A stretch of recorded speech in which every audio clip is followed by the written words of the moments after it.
पूरे उत्तर प्रदेश में बड़ी मजबूती से सरकार की तानाशाही का सामना कर रहा है। पिछले कुछ समय में देखा गया कि सरकार सामने से नहीं लड़ रही है, सरकारी मशीनरी का दुरुपयोग कर रही है। पुलिस, प्रशासन और तमाम तरह की जो एजेंसियां उनका दुरुपयोग कर रही है। और जब हक मांगने के लिए जाओ, चाहे किसानों की बात हो, नौजवानों की बात हो, महिलाओं की बात हो, बुजुर्गों की बात हो या किसी भी वर्ग की बात हो, तो पुलिस मुंह से बात नहीं करती, लाठी से बात करती है। सरकार ने इतना संरक्षण जो है दे रखा है। चुनाव से पहले जो वादे किए थे वो जमीन पे नहीं। 17 में से पहले मैक्सिमम मेयर जो है वो इनके थे। अब ये कह रहे हैं कि हमें तीसरी बार हमारी शहर की सरकार बना दो। जनता ने इनको 2022 में देख लिया। 2022 के परिणाम और उसके बाद जो जनता के हालात और कानून व्यवस्था उत्तर प्रदेश में, वो इस बात की गवाही दे रही है कि जनता को अगर अगले महीने चुनाव करा तो जनता इनको सबक सिखा देगी। और ऐसा खतौली में हुआ भी, आपने देखा। इनकी 2-2 बार की जीती हुई सीट गठबंधन ने बड़ी मजबूती से इनको इनके दांत खट्टे करने का काम किया। और मैनपुरी भी हम लोग जीते, और रामपुर किन हालातों में हम लोग हारे इसको भी मीडिया बेहतर तरीके जानता है। और ये तो पूरा प्रदेश ही जान गया, देश, कि किस तरह से संगीनों के साए में रामपुर का चुनाव हुआ। अब नगर की सरकार बन रही है, जनता के मुद्दे हैं, बिजली, पानी, सड़क, स्कूल, अस्पताल, टैक्स, तमाम तरह के। और बीजेपी की सरकार में उनसे निजात नहीं मिल सकती, क्योंकि इनकी सरकारों में चाहे पेट्रोल हो, डीजल हो या तमाम तरह की जो चीजें हों, बुनियादी चीजें हों, खाद्य पदार्थ हो, सबके दाम ही बढ़े हैं। सब लोगों को, आम आदमी को परेशानी का सामना करना पड़ा है। तो हमारा गठबंधन, उसके प्रत्याशी जनता की सेवा में लगातार लगे रहे। हमारे यहाँ से गठबंधन के प्रत्याशी भाई विजय जी, उन्होंने इस क्षेत्र की सेवा की है। सभी जाति धर्मों के लोगों का उनको समर्थन है, और ऊपर से हम गठबंधन के लोग उनके लिए मेहनत कर रहे हैं। आज मैं यहाँ मौजूद हूँ, हमारे और गठबंधन के शीर्ष नेतृत्व भी यहाँ समय समय पर आके, हमारा प्रयास रहेगा कि इस सीट को जनता के आशीर्वाद से हम लोग जीतें। जनता में विद्रोह, जनता में रोष उत्पन्न हो रहा है, और ये अच्छा नहीं है। अगर जनता पुलिस का पे विश्वास खो बैठे, इसका बड़ा उदाहरण है, आपने देखा जो दिल्ली जंतर मंतर पे हो रहा है। पुलिस को कंप्लेन देने के बाद कोई मुकदमा दर्ज नहीं हुआ। सुप्रीम कोर्ट का ऑर्डर आया, सुप्रीम कोर्ट के आदेश के बाद मुकदमे दर्ज हो रहे हैं। तो ये बीजेपी के राज में पुलिस का ये व्यवहार हो गया आम जनमानस के साथ। चंद्रशेखर जी, आपने अखिलेश यादव पे आरोप लगाया था कि दलित वोट नहीं चाहिए। अब गठबंधन किस मुद्दों को लेकर के हुआ है? मतलब देखिए, भारत में जो माहौल है अभी, ये लड़ाई मेरी, अखिलेश जी की, जैन जी की नहीं। जो माहौल है आज उत्तर प्रदेश में और देश में, जहां सरेआम गोलियां लग रही है, हमें इस सरकार से जवाब मांगना चाहिए कि ये सरकार जवाब देगी कि इनकी कानून व्यवस्था कहाँ है। यहाँ गृह मंत्री जी कहते थे कि गहने लाद के जो है करोड़ों रुपए की महिला 12 बजे निकल जाए। यहाँ तो सरेआम हत्या हो रही है, यहाँ तो माफियाओं की हत्या हो रही है। यहाँ तो इनकाउंटर के नाम पे आकाश गुजर के साथ जो हुआ, एक मध्य प्रदेश का बेटा जब वो अग्निवीर की भर्ती में शामिल होने आया, तो आगरा में पुलिस ने मार दिया उसको। उसके परिवार के लोग लड़ते रहे, तब कोर्ट के आदेश पर मुकदमा दर्ज हुआ। तो यहाँ जो कानून व्यवस्था है उसके बारे में हमें सवाल करना चाहिए। समाजवादी पार्टी को आपने, हमारा गठबंधन इसी बात पे है कि इन वर्गों के हित करने के लिए, इनसे लड़ने के लिए हमें इकट्ठा ही होना पड़ेगा। देखो, पिछली बार हम अलायंस में नहीं थे तो सरकार नहीं बदली ना, लेकिन जब हम अलायंस में आए तो क्या हुआ खतौली में? हमने जनता का मैंडेट पढ़ा, जनता का विश्वास पढ़ा और परिणाम बदले। हम फिर परिणाम बदलने के लिए इकट्ठे हुए हैं। ये हमारी व्यक्तिगत लड़ाई नहीं, ये प्रदेश की उन्नति, प्रदेश के विकास और प्रदेश में कानून व्यवस्था सही है उसकी लड़ाई। कई जगह समाजवादी जैसे गठबंधन ताकतवर होगा, सरकार की भी आंखें खुल जाएंगी। वो भी जो अनुचित कार्य कर रही है, जो अन्याय कर रही है, तानाशाही कर रही है, उसको बंद कर देंगे। आप देखें, कई जगह समाजवादी पार्टी गठबंधन में अपने प्रत्याशी खड़े किए हैं, उनको आप किस तरह मानते हैं? देखिए, ये बहुत छोटा चुनाव है, सभी कार्यकर्ता लड़ना चाहते हैं और कार्यकर्ताओं को निराश नहीं किया जाता। तो हम लोगों ने तय किया आपस में कि ठीक है, जो जहां लड़ना चाहता है फ्रेंडली हम लोग उसको लड़ा देते हैं। सब हमारे ही तो हैं, तो इसलिए इन चीजों पर मत जाइए। लेकिन हमारा गठबंधन, आप देखिए, समय के साथ, अभी जैसे कल का दिन बाकी, आप देखना कि हो सकता है सब संयुक्त होकर बीजेपी के खिलाफ ही लड़े। आप देखिए, अच्छा, क्या खतौली की तरह यहाँ निकाय चुनाव के भी परिणाम आएंगे जिस तरीके से? मैं यहाँ बैठा हूँ तो इसी बात की गवाही है कि बढ़त हो या आना भवन या सामने, परिणाम गठबंधन के पक्ष में आए। चंद्रशेखर का क्या मन है? 2024 के चुनाव में चंद्रशेखर नगीना से लड़ना चाहेंगे या सहारनपुर से? क्या तैयारी है 2024 अब चंद्रशेखर इंडिविजुअल व्यक्ति तो नहीं है, नहीं, दावा होगा पार्टी जो है, पार्टी का दावा हाँ, होगा। हमसे बड़ी है पार्टी जी, और पार्टी का अनुशासन। पार्टी जहां तय कर दे, पार्टी तय करेगी नहीं लड़ना तो नहीं लड़ेंगे। चंद्रशेखर पार्टी ये कहेगी जैसे आज प्रचार में हो ऐसे जाके प्रचार करना। पार्टी का इन दोनों सीटों में से किस पे दावा रहेगा, नगीना या सहारनपुर? मुझसे बड़े पार्टी में सीनियर लोग हैं, वो तय करेंगे। मैं तो अभी पार्टी का एक सिपाही हूँ, छोटा सा कार्य। नहीं, जैसा आप भी गठबंधन के एक जिम्मेदार पार्टी के जिम्मेदार व्यक्ति हैं, तो हमारे आपका यहाँ कुछ हक रहेगा या नहीं? हमारे यहाँ फैसले मीडिया के सामने नहीं होते, टेबल पे होते हैं। कुछ जिस इच्छाएं दिन होती मीडिया, हैं। जिस दिन टेबल पे फैसला आ जाएगा, मैं आप लोगों को मन तो होता है, मातृभूमि है आपकी, वहाँ से जुड़ाव रहा, वहीं से आपकी शुरुआत हुई है। मातृभूमि पूरा- तो ये देश भी मेरा है। नहीं, शुरुआत भी बताओ, आपके हम पूरे प्रथम और अंत्य भारतीय हैं या नहीं? आप पॉलिटिकल बताओ। कैरियर की शुरुआत भी आपकी वहीं से पूरा देखो, सब कुछ हुआ हम है। किसी राजनीतिक दल में हो, किसी का मेंबर हो, किसी जाति से, लेकिन हम भारतीय तो हैं। तो मेरी मातृभूमि सिर्फ सहारनपुर क्यों? आप बताओ। चंद्रशेखर जी भी आपने ये कहा है कि माफियाओं की हत्या आप ये मानते हैं कि गोरखपुर ही उनकी मातृभूमि, मुख्यमंत्री तो पहाड़ के हैं? नहीं, मेरा मतलब ये है कि कहीं से एक जुड़ाव होता है।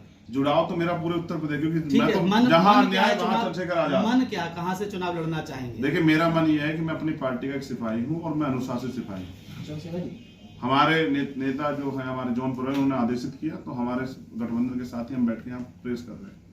उनका आदेश होता तो मैं वहां सड़क पे खड़ा होकर प्रचार कर रहा हूँ। विधानसभा चुनाव में आपने ऐलान किया था गठबंधन नहीं होगा, तो अभी गठबंधन में चल रहा है, अगर गठबंधन टूट गया तो फिर क्या होगा? आपको गठबंधन से तकलीफ नहीं होनी चाहिए मीडिया के लोग। चंद्रशेखर जी, आपको तो खुशी होनी चाहिए कि विपक्ष मजबूत हो रहा है। खतौली में आप जो है एक साथ आए, गठबंधन में आए, उस समय जो है मायावती जी ने कोई अपना कैंडिडेट वहां नहीं उतारा। आपको दलित वोट के तौर पर देखा जा रहा है कि जैसे चंद्रशेखर गठबंधन में आए हैं तो दलित वोट जो है गठबंधन में शिफ्ट हुआ। तो अब जहां निकाय चुनाव की आप बात कर रहे हैं, हर जगह आप लोग एक एक सीट आपको अब पार्टी ने दी है, गठबंधन ने दी, तो वहां बीएसपी भी चुनाव लड़ रही है, तो उसमें आपको लग रहा है कि फर्क होगा वोट बैंक, क्योंकि मायावती के सामने आप अपना कद कहाँ देखते हैं? नहीं, वो हमारी बड़ी है, मैं उनका सम्मान करता हूँ। आप ये जानो, जो मेहनत करेगा जनता के दिलों पे वही राज करेगा। अब आप बात कर रहे हैं कि वहां उनका प्रत्याशी नहीं था, लेकिन वहां तो बीजेपी ये कह रही थी कि अगर बीएसपी का प्रत्याशी तो सारा वोट हमें मिलेगा। मीडिया के लोग इस पे क्यों सवाल बताते, जवाब देते हैं? उन्होंने कहा कि उनकी दूसरी चॉइस बीएसपी, वो बीजेपी है, नहीं है चॉइस, वो उसके साथ खड़े जो उनकी लड़ाई लड़ रहा है। और अब आप देखना कि आपको 2022 में तो उन्होंने मुझसे खुद कहा कि इस बार आप नहीं जीत पाएंगे, आपकी नई पार्टी है तो हम उसको देंगे जो जीत रहा हो, क्योंकि हमारे लोग बीजेपी से मुक्ति चाहते हैं। अभी आपने उन्होंने गठबंधन को वोट दिया, अगर आप देखेंगे तो आपको ओवरऑल परसेंटेज में पता लग जाएगा। क्योंकि बीजेपी ने जो सरकार इस समय जो बीजेपी चला रही है, ऐसा गुंडा तंत्र नहीं देखा गया कभी की सरकार में, जहां पर्चे छीन ले जाए। क्या आपको एमएलसी का चुनाव याद नहीं है? किस तरह विपक्ष के लोगों के साथ अन्याय हुआ, पर्चे छीन ले, कट्टे दिखा दिखा के। और फिर जिला पंचायत सदस्य और अध्यक्ष के चुनाव में क्या हुआ, आप लोगों ने नहीं देखा? अब मीडिया को इस पे सवाल पूछना चाहिए सरकार से कि लोकतंत्र की हत्या करने वाली सरकार जवाब दे कि क्या ऐसे चुनाव होते हैं? तो जनता सब देख रही है। अभी आपने बताया कि माफियाओं की हत्या हो रही है, ये क्या गलत है? नहीं, मैं हत्या कोर्ट, अच्छा आप ये बताइए, कल किसी का आपसे बैर हो जाए, वो आपकी हत्या करने के लिए घूम लग जाए, ये तो सही नहीं है। अगर कोई अपराध करेगा उसको सजा कोर्ट दे। मैं तो कहता हूँ इतनी सख्त सजा दे कि दोबारा कोई अपराधी पैदा ना हो पाए। लेकिन अगर योगी जी तो कहते हैं मट्टी में मिला दिया माफिया को। मट्टी में मिला दीजिए ना ब्रजभूषण सिंह को, जिनके ऊपर इतनी बच्चों के उत्पीड़न का आरोप है, मिलाओ मिट्टी में। कल दिल्ली में लेकिन उन्हीं के साथ ही उनके पक्ष में भी खड़े हुए। मैं क्या कह रहा हूँ, मिलाओ मिट्टी में। हम तो देखें, कुलदीप सेंगर को मिला दिया हो, चिन्मय स्वामी को मिला दिया हो, किसानों पे ऊपर गाड़ी से कुचलने वाले अजय कुमार टैनी को मिला दिया हो। किसको मिट्टी में मिला दिया है? मिट्टी में जिसको मिलाना चाहते हैं, जिनको मिलाना चाहते हैं, जिनसे उनका राजनीतिक एजेंडा सेट होता है, वो तो खुद मिट्टी में मिल जाएगा जो अपराध करेगा। कोई अपने आप को ताना शाना समझे, सरकारें आती जाती रहती है। और मैं तो समर्थन करूंगा अगर अच्छा कोई काम होगा, लेकिन सरकार तो नहीं कर रही है। देखो, आप बात कर रहे थे, मैं आपको बताता हूँ मुद्दे। दलित वर्ग के, पिछड़े वर्ग के बच्चे स्कॉलरशिप लेते थे, खत्म कर दी सरकार ने। 60,000 स्कूल बंद कर दिए सेंटर की सरकार ने, जो भाजपा की सरकार है। प्रमोशन में रिजर्वेशन पे दलित और पिछड़ों के कोई बोलना नहीं चाहता है। किसानों की फसल पे एमएसपी के वादे किए, किसान उठ के चले आए, आज तक बात नहीं की सरकार ने। अब फसल के मुआवजे के नाम पे 1-1 रुपया दिखाते हैं। और जिस तरह से महिलाओं का, आप एनसीआरबी का डाटा उठा के देखिए, जिस तरह महिलाओं के साथ हत्या और रेप हो रहे उत्तर प्रदेश में, शर्म करनी चाहिए सरकार को। अगर मुख्यमंत्री में जरा सी भी नैतिकता होती तो वो इस्तीफा देते, लेकिन है ही नहीं। मुख्यमंत्री जी तो ये कह के गए हैं यूपी में ना कर्फ्यू ना नहीं, एनसीआरबी के आंकड़े तो कहते हैं कि सपा सरकार के मुकाबले घटे हैं सब कुछ चंगा। ये वाले क्राइम पिछले देखे हो तो बता दो, चलो बताओ 2016 में कितने थे और अब कितने हैं, आप बता दो। हवा में पत्रकार बात ना करें, वकील नहीं, के साथ हवा में ना नहीं, करें। वो तो 56,000 से ज्यादा मुकदमे दर्ज हुए इस साल SC/ST के साथ, इसी सरकार में। और मैं फिर कह रहा हूं, अगर सबकी सरकार होती तो सबके बारे में सोचती। जो सरकार पहले से तय करके बैठी हो कि ये हमारा और ये हमारा नहीं है। आप मुख्यमंत्री से सवाल करें, मुख्यमंत्री जी अभी आए थे शामली में और वो क्या कह के गए हैं कि यूपी में ना दंगा ना कर्फ्यू, सब कुछ चंगा है यूपी में। हाँ, तो अच्छा कह तो कोई कुछ भी सकता है। लोकतंत्र है, अभिव्यक्ति आजादी, कौन किसे रोक देगा? मुझे ये बताओ, कि उन्होंने बताया कि वो कितने बच्चों को रोजगार दिया उन्होंने शामली में? क्या नाम है, पलायन का जिक्र किया उन्होंने। अब किस उसी का जिक्र करेंगे ना जिससे उनका एजेंडा सेट हो जाए। कितने बच्चों के कितने माओ के आंसू पूछे उन्होंने बताया। उन्होंने चुनाव के समय राशन दे के लोगों की वोट लौटने का काम करते हैं, उसके बाद चुनाव के बाद फिर कौन पूछेगा? गरीबों को राशन देना गलत है। कौन मना कर रहा है? ये तो अधिकार है, संविधान ने दिया। मुख्यमंत्री कौन होते देने वाले? टैक्स नहीं देते गरीब, हमारा पैसा लेके हमी को वापस करके और हमारी बिल्ली हमें भी हम। क्या बात बताइए आपने? चंद्रशेखर जी विधानसभा हर व्यक्ति को रोटी कपड़ा मकान की गारंटी देता है संविधान। पढ़िए तो सही। तो मुख्यमंत्री कौन है देने वाले? टैक्स का बजट क्या है? जनता जो पैसा देती है, टैक्स देती है, वही तो बजट है। हमारा जनता से लिए हुए पैसे को और जनता को दे देना कौन सा बड़ा काम है? उसमें से भी रख ले रहे हो।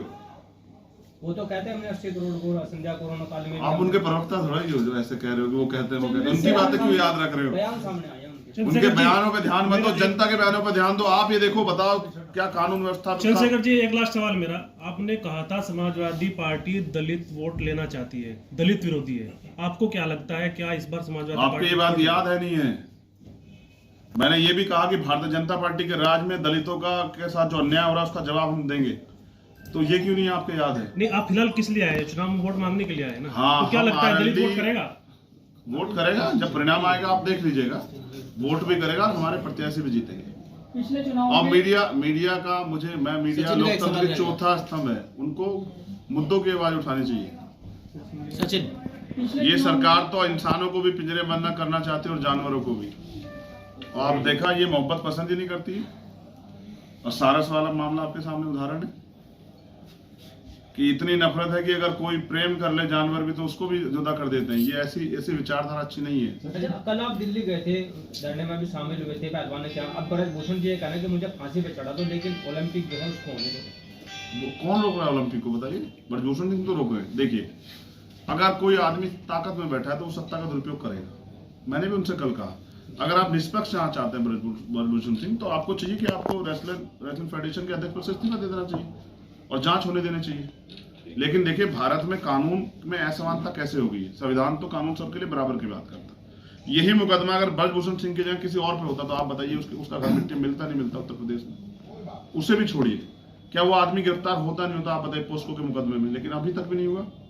तो ताकतवर लोग कानून से खिलवाड़ करते हैं। यही सरकार ने सिखाया है जनता को। जनता में बहुत गुस्सा है। आप मेरी, अखिलेश जी की, तमाम लोगों की छोड़िए, हमारा गठबंधन जीतेगा। आप बस निष्पक्ष होकर खबर दिखाते रहिए। धन्यवाद। देखिए, गठबंधन लड़ रहा है। मैं यहाँ किस लिए हूँ? गठबंधन के लिए हूँ ना। नहीं, आजपा कितनी सीटों पर लड़ रही है? इसका डाटा देखो। मैं परसों बिहार था, कल दिल्ली था। दिल्ली में चुनाव तो नहीं, बिहार में भी नहीं। तो मैं अपनी पार्टी के लिए जहां मुझे सेवा मिलती है वो कर रहा हूँ। ये जानकारी हमारे नेताओं को भी पूछना शुरू कीजिए। हमारे सीनियर नेता यहाँ काम करें, उनसे उनके पास डाटा होगा। मैं पार्टी का एक वर्कर हूँ, सिर्फ उत्तर प्रदेश का नहीं। तो पिछले विधानसभा चुनाव में सीटों को लेकर जो खटपट हुई थी, आपकी थोड़ी नाराजगी भी सामने आई थी, तो क्या ये समझा जाए कि अब वो दूर हो गई है? दो भाइयों में अगर हिस्सेदारी को लेकर झगड़ा होता है तो इसका मतलब उनमें दूरियां नहीं होती है। और ये हिस्सेदारी का झगड़ा तो सदियों से चला है। इस पे तो युद्ध हुए देश में। महाभारत कैसे हुई आपको नहीं पता? तो पहले वाला झगड़ा क्या आपका हिस्सेदारी को लेकर था? लोकतंत्र में हिस्सेदारी ही है। जिस समाज की हिस्सेदारी नहीं, जिस समाज का नेता नहीं, जिस समाज में बल नहीं, उसकी सुनवाई कहाँ होती है? किसानों के अगर हिस्सेदारी होती और किसान नेता, वास्तविक किसान नेता लोकसभा में होते तो क्या किसान सुसाइड करते? अगर नौजवानों के हितैषी नेता होते सदन में तो क्या नौजवान सुसाइड करते? देखिए, इसका उदाहरण बताता हूँ कैसे। किसानों के नेता भारतीय किसान यूनियन के नेताओं को नहीं मानते? लोकसभा में कितने? एक मिनट रुक जाइए। किसान यूनियन के कितने नेता हैं लोकसभा में? नहीं, जिस तरीके से मैंने जो सवाल पूछा उसी का जवाब दोगे ना। मैंने पूछा कि लोकसभा में किसानों के कितने नेता, आप बताओ। आपने किसान यूनियन का जिक्र किया, नहीं, है क्या? वो तो कहती है किसान की हम लड़ाई लड़ते हैं उनकी। कौन मना कर रहा है? मैं लोकसभा की बात कर रहा हूँ। लोकसभा विधानसभा का नहीं है ना, तो मैं यही कह रहा हूँ। सवाल जहाँ प्राइम मिनिस्टर खड़े होंगे वहीं तो प्राइम मिनिस्टर कहाँ प्रवेश करते हैं? चंद्रशेखर जी, आपको कोई सवाल पूछ ले। विधानसभा चुनाव में सपा ने 5 सीट नहीं दी थी, इसलिए दूरियां बन गई थी। अब लोकसभा में आप कितनी सीटों पर दावा करेंगे? क्योंकि लोकसभा चुनाव आप मुझ मेरा उनका झगड़ा कराना चाहते, इसके लिए पैसा तो नहीं मिला आपको?